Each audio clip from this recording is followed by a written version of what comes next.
నమస్తే మిత్రులారా.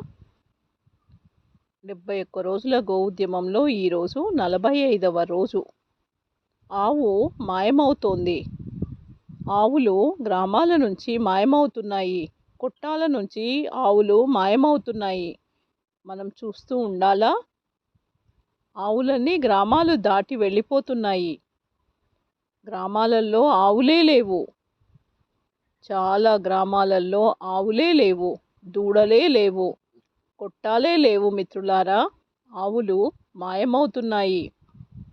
మనం చూస్తూ ఉండాలా? మనం చూస్తూ ఉందామా? చూస్తూనే ఉందామా? అమ్మేస్తున్నారు. వెళ్ళిపోతున్నాయి. దూడలు పుట్టిన దూడల్ని కూడా వాటికి పాలు దండగా అని అమ్మేస్తున్నారు. గ్రామాల్లో కొట్టాలన్నీ ఖాళీ అయిపోయినాయి. బోసిపోతున్నాయి మిత్రులారా. మనం చూస్తూనే ఉందామా? ఏమైనా చేయగలమా? ఆవు మాయమవుతోంది. మనం చూస్తూ ఉండాలా?